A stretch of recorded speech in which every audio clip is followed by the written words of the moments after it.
우리 다 같이 하나님의 말씀 보시겠습니다. 하나님 말씀은 느헤미야서 9장 1절에서 38절까지의 말씀입니다. 느헤미야서 9장 1절에서 38절, 이번 주일 말씀도 굉장히 긴데 한번 믿음으로 끝까지 힘있게 달려가도록 하겠습니다. 느헤미야서 9장 1절에서 38절까지 제가 한 절 읽고 우리 성도님들 한 절 읽는 교독하는 형식으로 주의 말씀을 낭독합니다. 교독합니다. 그달 숨은 나흔 날에 이스라엘 자손이 다 모여 금식하며 굵은 배의 옷을 입고 티끌을 무릅쓰며 모든 이방 사람들과 절교하고 서서 자기의 죄와 조상들의 허물을 자복하고 이날의 낮 4분의 1은 그 제자리에 서서 그들의 하나님 여호와의 율법책을 낭독하고 낮 4분의 1은 죄를 자복하며 그들의 하나님 여호와께 경배하는데 레위 사람 예수아와 바니와 감미엘과 스바냐와 분니와 세레베와 바니와 그나니는 단에 올라서서 큰 소리로 그들의 하나님 여호와께 부르짖고 또 레위 사람 예수아와 간미엘과 바니와 하삼니아와 세레바와 호디야와 스바냐와 부다히아는 이르기를 너희 무리는 마땅히 일어나 영원부터 영원까지 계신 너희 하나님 여호와를 송축할지어다. 주여, 주의 영화로운 이름을 송축하올 것은 주의 이름이 존귀하여 모든 송축이나 찬양에서 뛰어남이니이다. 오직 주는 여호와시라. 하늘과 하늘들의 하늘과 일월 성신과 땅과 땅 위의 만물과 바다와 그 가운데 모든 것을 지으시고 다 보존하시오니 모든 천군이 주께 경배하나이다. 주는 하나님 여호와시라. 옛적에 아브라함을 택하시고 갈대아 우르에서 인도하여 내시고 아브라함이라는 이름을 주시고 그의 마음이 주 앞에서 충성됨을 보시고 그와 더불어 언약을 세우사 가나안 족속과 헷 족속과 아모리 족속과 브리스 족속과 여부스 족속과 기르가스 족속의 땅에 그의 씨에게 주리라 하시더니 그 말씀대로 이루셨사오매 주는 의로우시미로다. 주께서 우리 조상들이 애굽에서 고난받는 것을 감찰하시며 홍해에서 그들의 부르짖음을 들으시고 이적과 기사를 베푸사 바로와 그의 모든 신하와 그의 나라 온 백성을 치셨사오니 이는 그들이 우리의 조상들에게 교만하게 행함을 아셨음이라. 주께서 오늘과 같이 명예를 얻으셨나이다. 또 주께서 우리 조상들 앞에서 바다를 갈라지게 하사 그들이 바다 가운데를 육지같이 통과하게 하시고 쫓아오는 자들을 돌을 큰 물에 던짐같이 깊은 물에 던지시고 낮에는 구름 기둥으로 인도하시고 밤에는 불 기둥으로 그들이 행할 길을 그들에게 비추셨사오며 또 시내산에 강림하시고 하늘에서부터 그들과 말씀하사 정직한 규례와 진정한 율법과 선한 율례와 계명을 그들에게 주시고 거룩한 안식일을 그들에게 알리시며 주의 종 모세를 통하여 계명과 율례와 율법을 그들에게 명령하시고 그들의 굶주림 때문에 그들에게 양식을 주시며 그들의 목마름 때문에 그들에게 반석에서 물을 내시고 또 주께서 옛적에 손을 들어 맹세하시고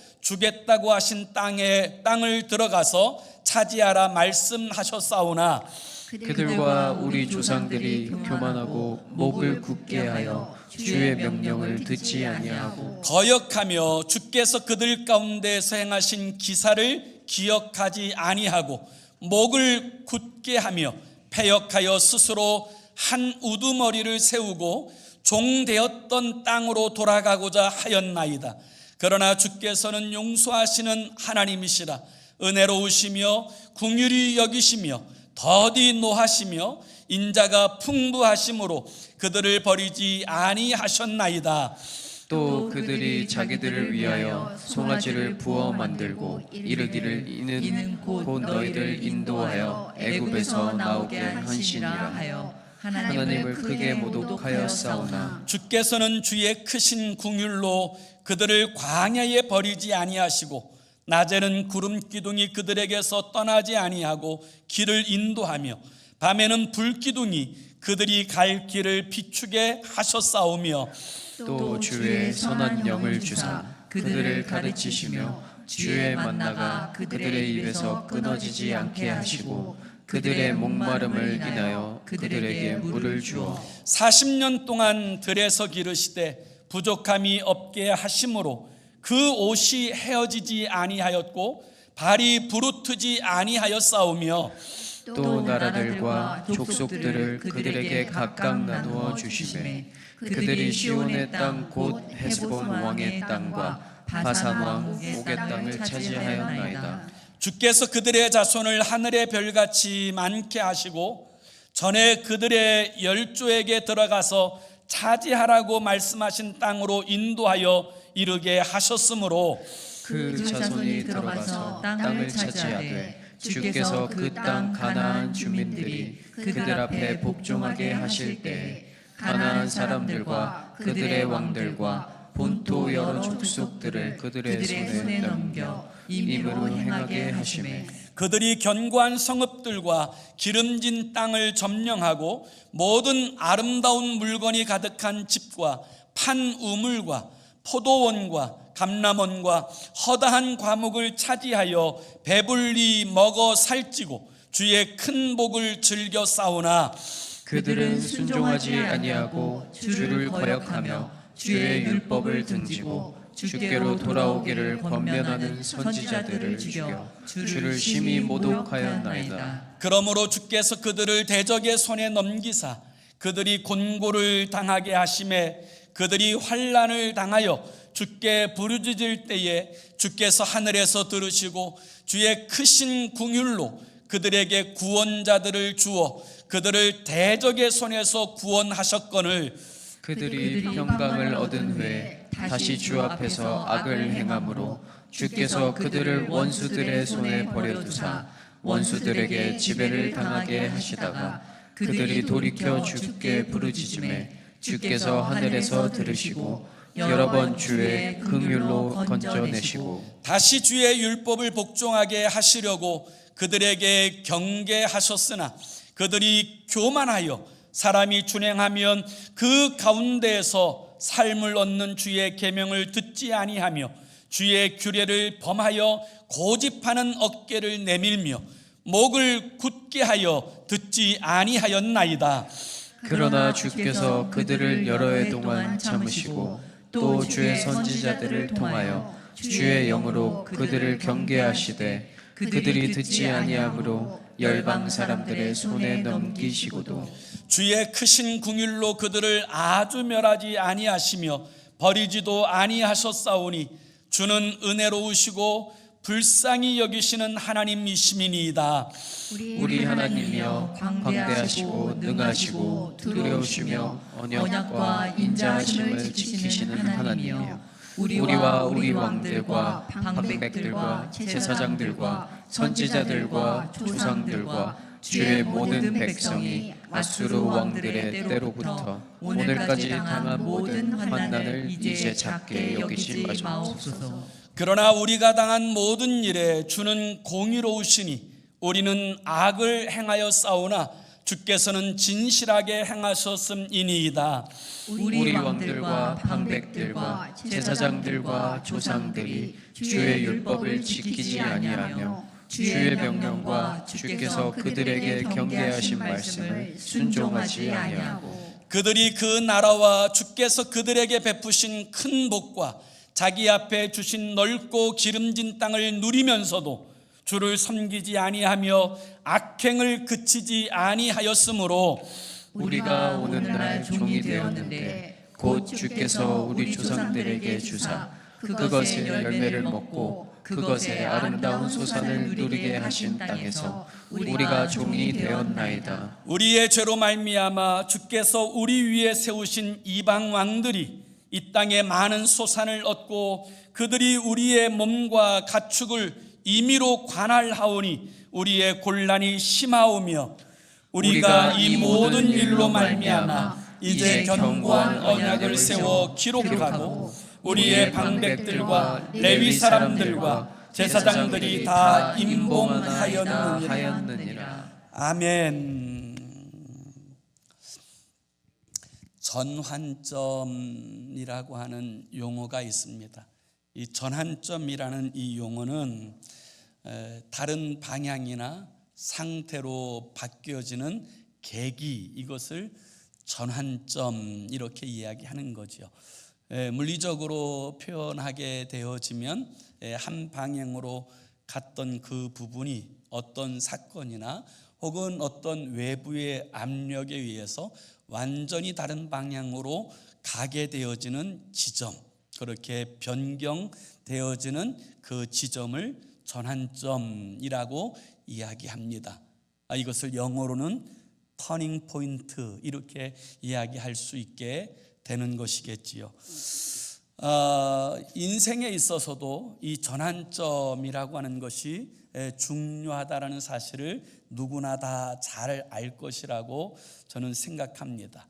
그런데 성경을 살펴보면 이 전환점이 되어지는 결정적인 이유 하나가 등장하는데 그것이 바로 회개입니다. 진정으로 주님을 만나고 그 주님 앞에서 자신의 영적 상태를 살펴볼 뿐만 아니라 회개함으로 돌이키게 되어질 때 그 인생은 전환점을 경험하게 되어지는 인생이 되어지는 것이지요.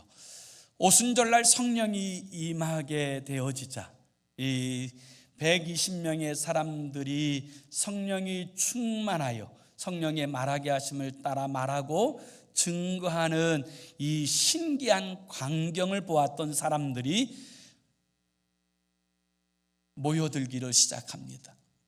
그때 사도 베드로가 그들에게 이렇게 설교합니다. 너희가 하나님이신 그리스도 예수를 죽였도다.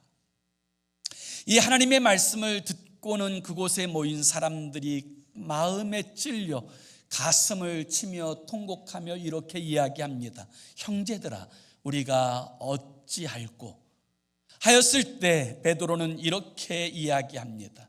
너희가 회개하여 각각 예수의 이름으로 세례를 받고 죄 사함을 받으라.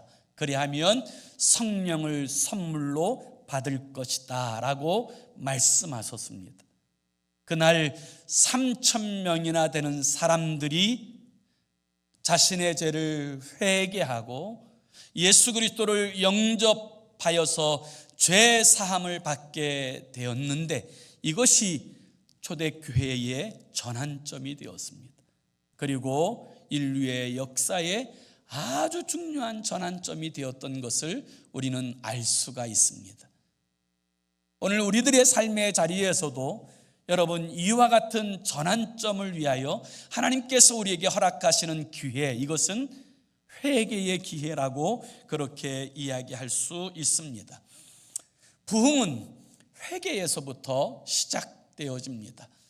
우리 민족의 부흥에 대하여 역사하는 모든 교회 사가들이 우리 민족의 부흥은 1907년 평양 대부흥에서부터 시작된 역사라고 그렇게 이야기합니다.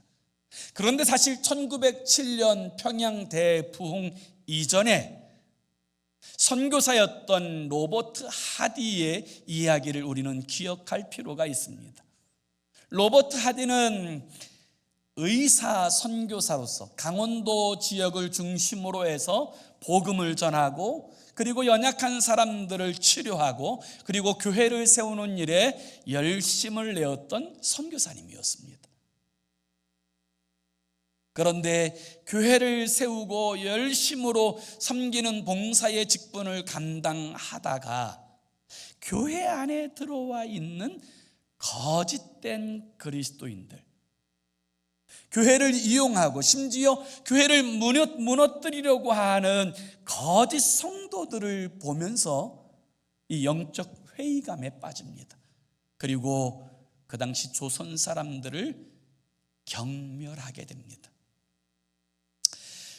그 조선 사람들을 경멸하면서 그는 더 이상 사역하는 것이 힘들어졌습니다. 경멸하는 사람들에게 복음을 전한다는 것이 힘들었고, 그 경멸의 대상이 되는 사람들을 치료하고 그들을 섬긴다고 하는 일이 너무 힘들어서 영적인 슬럼프를 경험하고 있던 어느 날, 하나님께서 환상 중에 자기의 가슴에 무슨 글자인가를 쓰시는 것을 봅니다.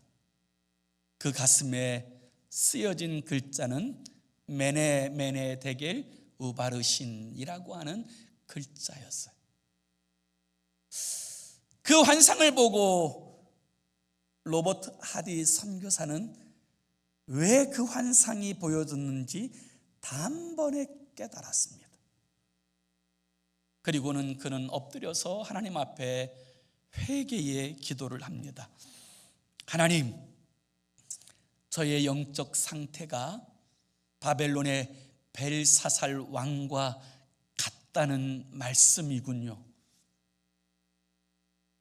그렇습니다, 하나님. 제가 그런 사람입니다. 제가 함량 미달의 선교사입니다. 저의 죄를 용서하여 주옵소서. 그리고 그는 밤새도록 통회하고 자복합니다. 훗날 그는 조선 사람들에게 자신의 죄를 공개적으로 회개하는 이제 시간을 갖게 되었는데, 그 공개적인 회개의 내용이 이렇게 기록되어 있어요. 하나님께서 조선인을 구원하겠다고 보낸 선교사가 조선인을 미개한 족속이라고 폄훼하는 죄를 지었습니다. 한국인 조선아 권서가 선교사인 나를 높여 양대인이라고 부를 때마다 당연한 듯 나는 거만한 죄를 지었습니다. 몸이 아픈 사람들이 찾아와 병을 고쳐달라 할 때 나는 하나님의 사랑으로, 순수한 사랑으로 행한 것이 아니라 마치 시혜를 베풀듯이 환자를 대했습니다. 하나님의 종이면서도 성령의 능력과 도우심을 의지하지 않고 저의 학식과 능력만 의지하는 자만심에 빠져 살았습니다. 저는 하나님과 여러분들에게 죄인입니다. 밤새도록 통곡한 하디는 새벽 동이 틀 때 새벽닭 울음소리와 함께 더불어 그 가슴이 뜨거워지는 것을 경험하였습니다. 하나님의 성령으로 회복되어진 은혜를 체험한 것입니다. 그리고 나서 이 하디 선교사는 완전히 달라졌어요.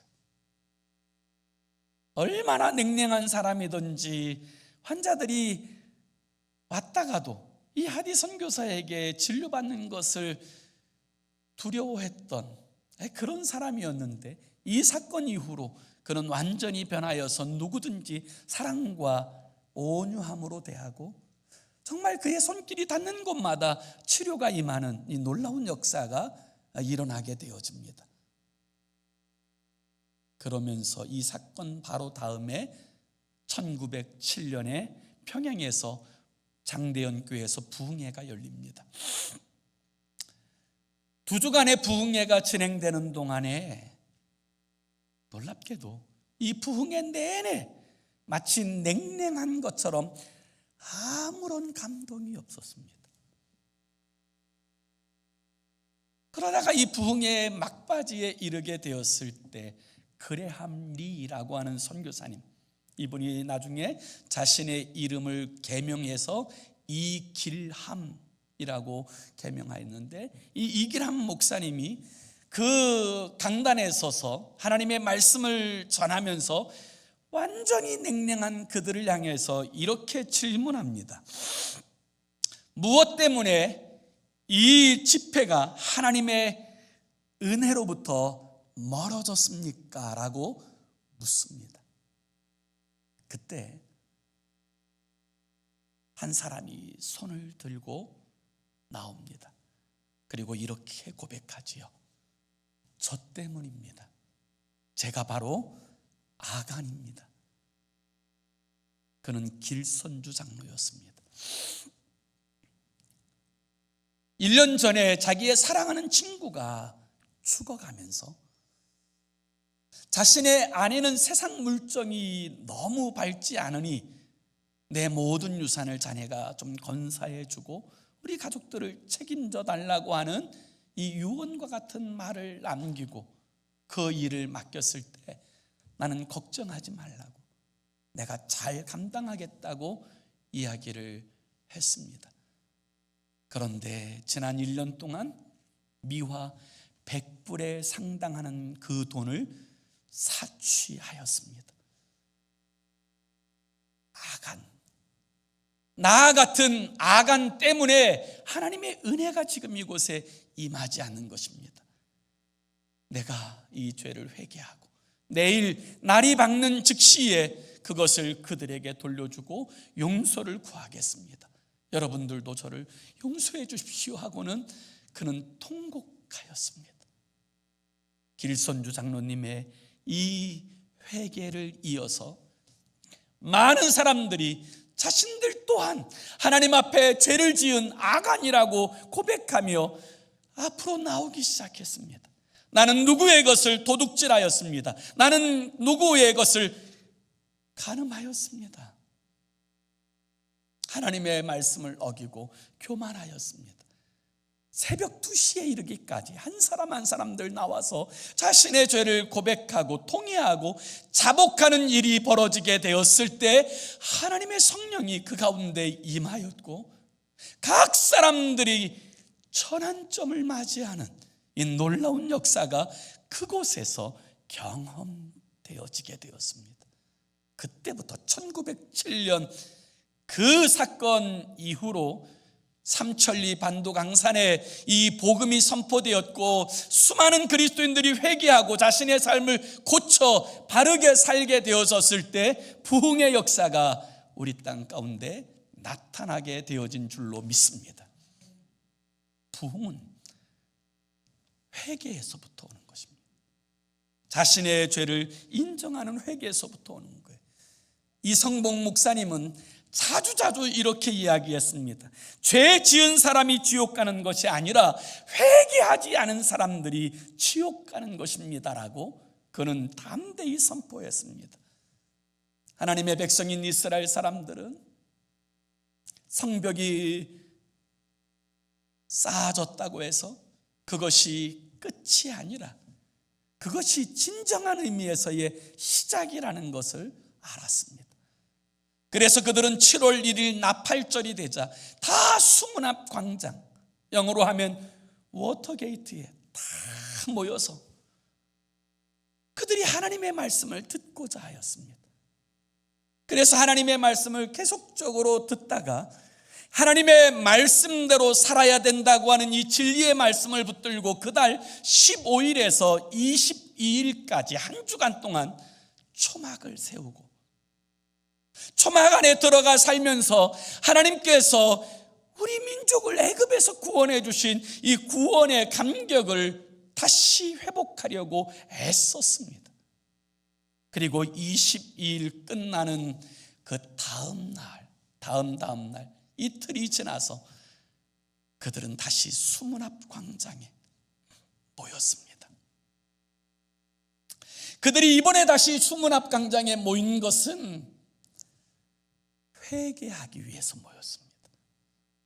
그래서 그들은 수문 앞 광장에 모일 때 그들은 금식하면서 베옷을 입고 그리고 머리에 죄와 티끌을 덮었으면서 하나님 앞에 나아갔습니다.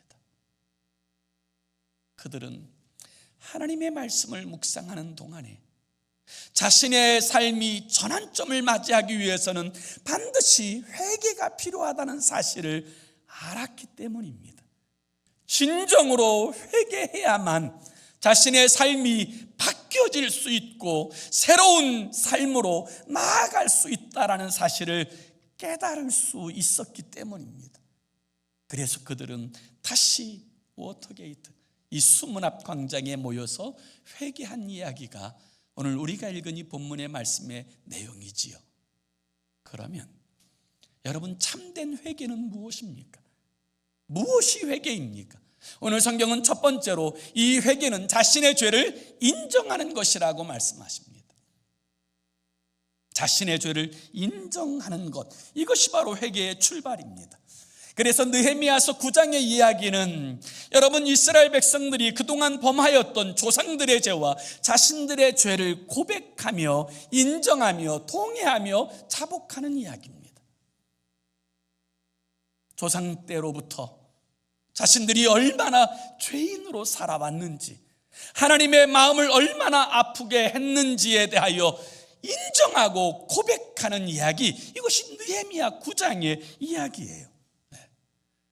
그리고 특별히 지금 자신들이 이렇게 곤고와 환난과 어려움을 당하는 이유는 바로 하나님과의 관계가 무너졌기 때문이고 자신의 죄 때문이라는 사실을 고백해요. 그래서 34절에서부터 37절까지 보면 그들은 하나님 앞에 이렇게 고백합니다. 우리 왕들과 방백들과 제사장들과 조상들이 주의 율법을 지키지 아니하며 주의 명령과 주께서 그들에게 경계하신 말씀을 순종하지 아니하고 그들이 그 나라와 주께서 그들에게 베푸신 큰 복과 자기 앞에 주신 넓고 기름진 땅을 누리면서도 주를 섬기지 아니하며 악행을 그치지 아니하였으므로 우리가 오늘 종이 되었는데 곧 주께서 우리 조상들에게 주사 그것의 열매를 먹고 그것의 아름다운 소산을 누리게 하신 땅에서 우리가 종이 되었나이다. 우리의 죄로 말미암아 주께서 우리 위에 세우신 이방 왕들이 이 땅에 많은 소산을 얻고 그들이 우리의 몸과 가축을 임의로 관할하오니 우리의 곤란이 심하오며.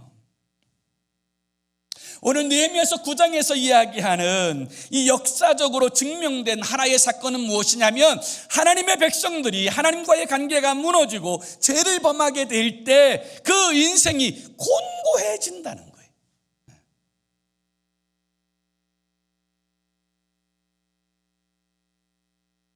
그리고 이 곤고함 때문에 이 자신의 삶이 지금 이와 같이 되었다고 이스라엘 백성들이 이야기하는 거예요.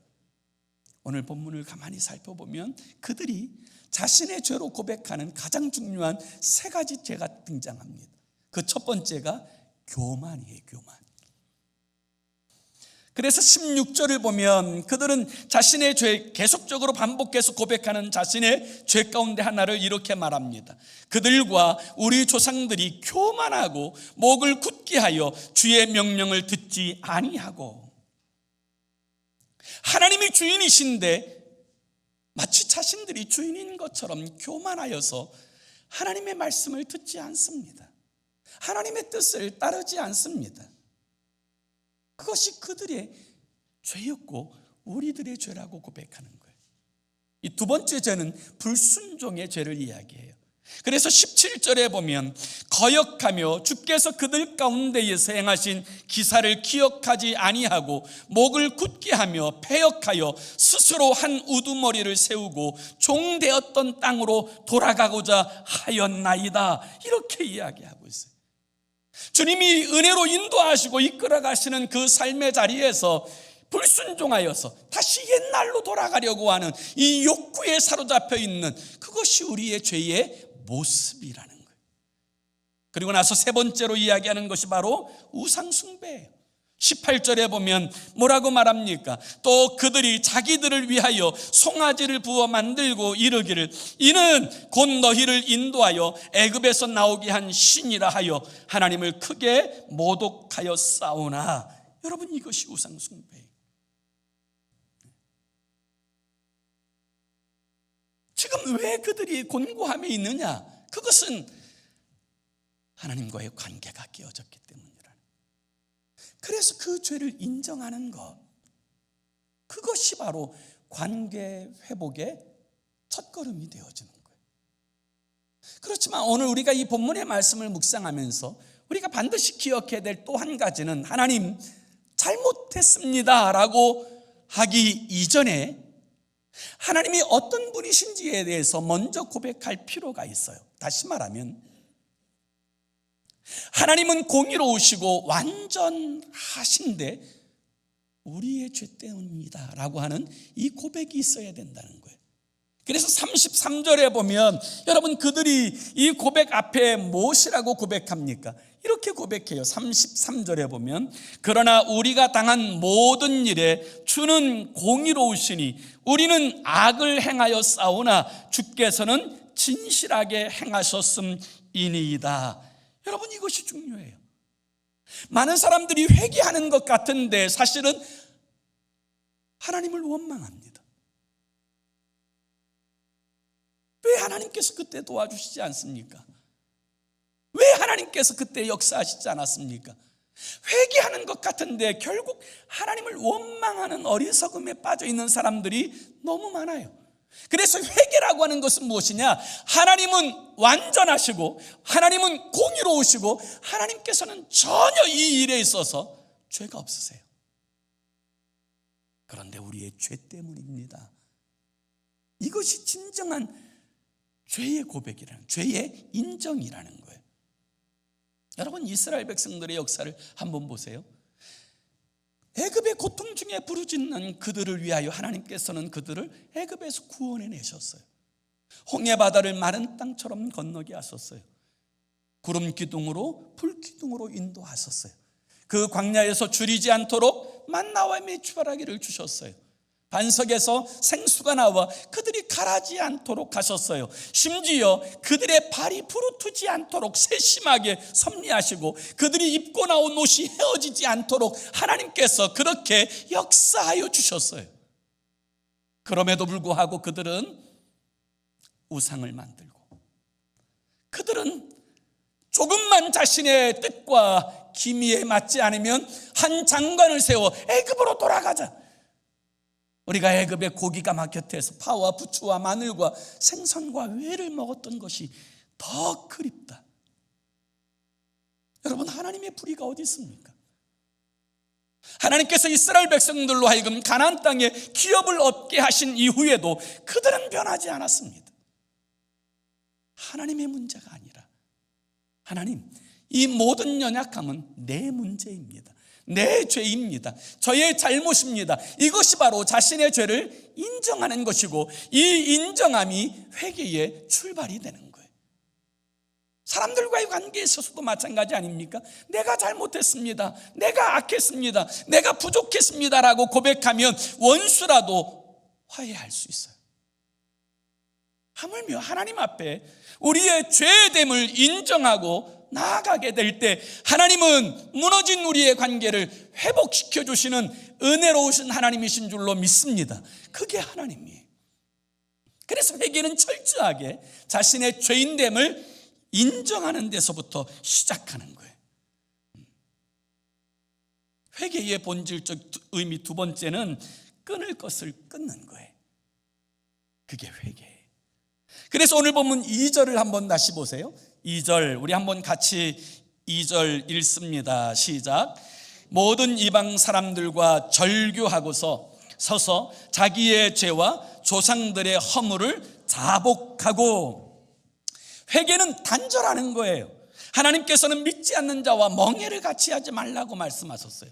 하나님께서는 이스라엘 백성들이 가나안 땅에 들어갔을 때 그 어떤 사람과도 언약을 맺지 말고 어떤 사람과도 혼인하지 말고. 왜 그렇게 말씀하셨어요? 그래야 하나님의 백성다움을 지킬 수 있기 때문에 그래요. 그래야 거룩한 하나님의 백성으로 살아갈 수 있어요. 그런데 하나님의 백성들이 우상 숭배자와 같은 멍에를 매게 되면 그들 또한 우상 숭배자로 전락할 것이 뻔하기 때문에 하나님께서는 함께 멍에를 매지 말라고 말씀하신 거예요. 그런데 이스라엘 백성들은 하나님의 말씀을 듣지 않았어요. 이방 사람들과 혼인하고 그들의 딸을 며느리로 데리고 오고 그 자기의 아들을 그들에게 주고 예루살렘 성 안에도 암몬 사람 도비아와 혼인 관계로 맺어진 사람들이 허다할 만큼 그들은 하나님의 말씀에서 벗어나 살고 있었어요. 그런데 하나님의 말씀이 들려오고 그것이 하나님께서 기뻐하시는 일이 아니라는 사실을 그들이 깨달았을 때, 그들이 회개의 자리에 나올 때 어떤 마음가짐을 가지고 회개의 자리에 나옵니까? 이방 모든 사람들과 다 절교하고 그 모든 관계를 다 끊고, 그리고 하나님 앞에 나와 회개하는 거예요. 그게 회개예요. 끊을 것을 끊고 돌아설 것을 돌아서고 나서야 우리는 더 깊은 하나님의 그 관계와 교제 가운데로 나아가는 인생이 되어질 수 있는 줄로 믿습니다. 그래서 여러분 시편 1편에 보면 뭐라고 말씀하세요? 복 있는 사람은 어떤 사람이에요? 악인의 꾀를 따르지 않고 죄인의 길에 서지 않고 오만한 자의 자리에 앉지 않는 자로다. 이 말이 가지고 있는 의미가 뭐예요? 복 있는 사람들은 구별된 삶을 살아가는 사람들이라는 거예요. 세상 사람들과 같지 않게 구별된 삶을 살아가는 사람들, 그들이 복 있는 사람들이에요. 그런 삶을 살 때 그 인생이 하나님 앞에서 복 있는 인생이 되어지는 거예요. 그래서 회개는요, 끊을 것을 끊는 거예요. 자를 것을 자르는 거예요. 죽더라도 내려놓을 것은 내려놓는 데서부터 진정한 회개의 역사는 시작되는 거예요. 이게 회개의 참된 의미고요. 회개의 참된 의미 세 번째는 결단하는 거예요. 결단.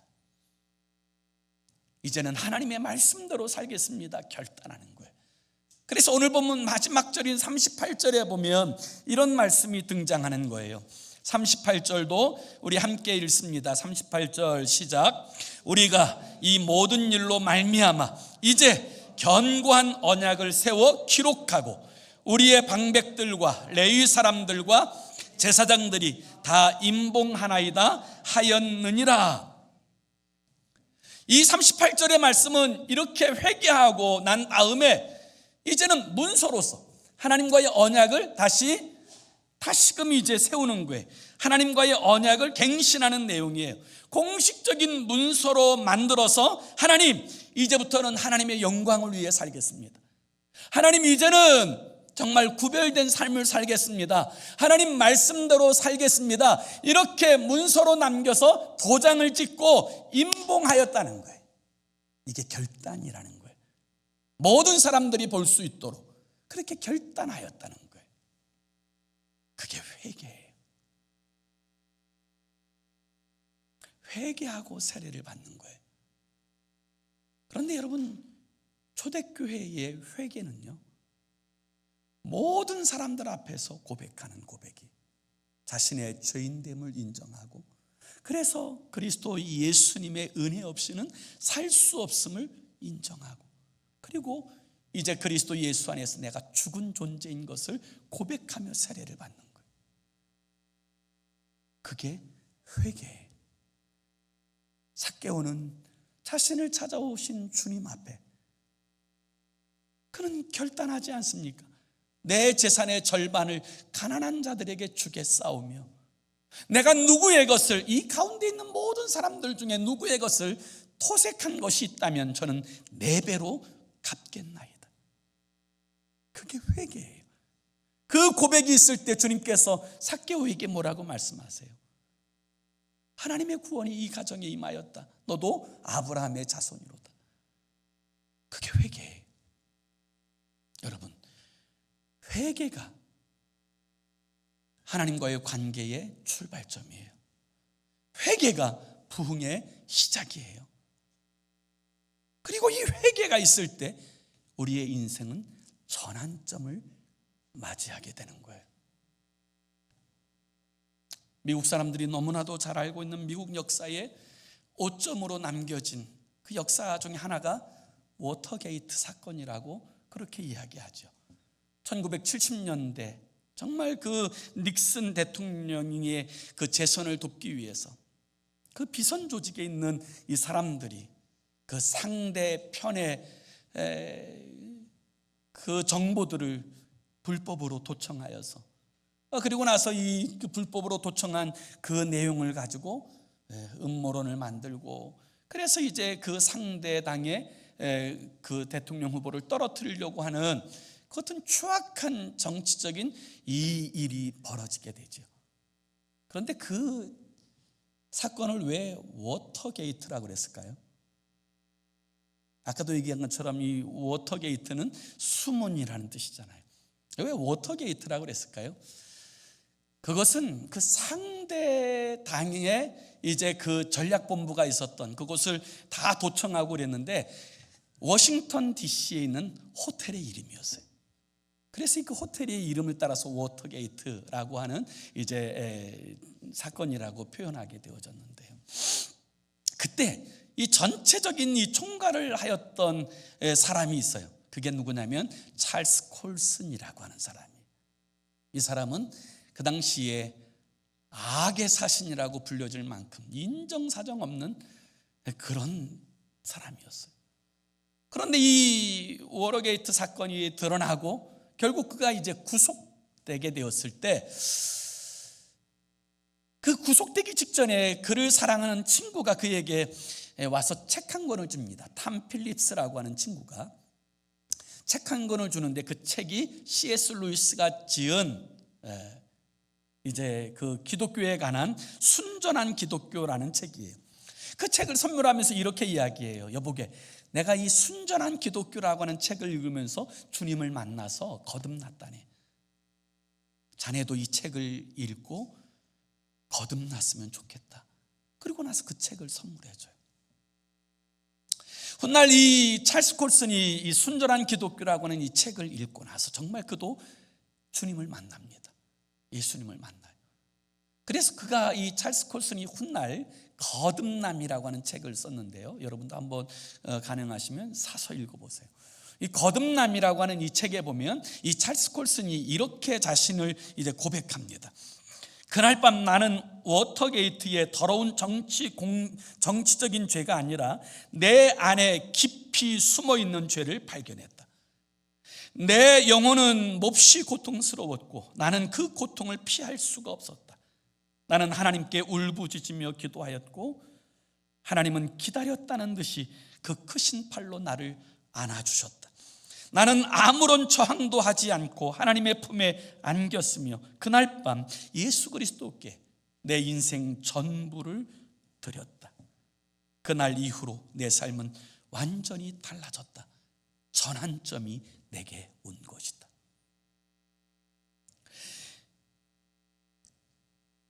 그는 회개하고 그의 인생의 전환점을 경험하게 됩니다.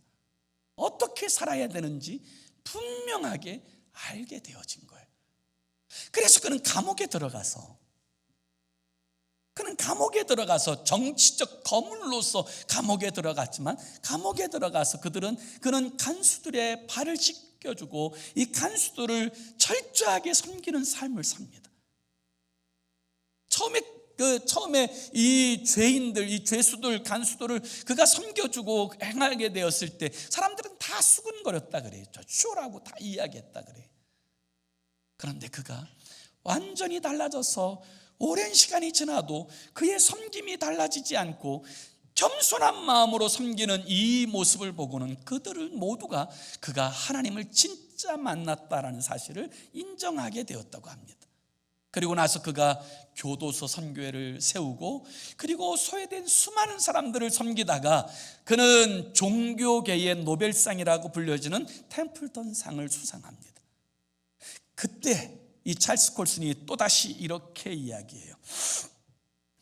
예수님을 만나 회개한 것이 나의 삶의 전환점이 되었고 터닝 포인트가 되었다고 그는 그렇게 고백합니다. 사랑하는 여러분, 우리 또한 연약하여 넘어질 수 있습니다. 우리도 실수할 수 있습니다. 좌절하고 무너질 수 있어요.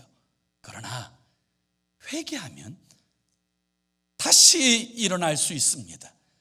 회개하면 다시 회복할 수 있습니다. 회개하면 다시 비상할 수 있게 되는 줄로 믿습니다.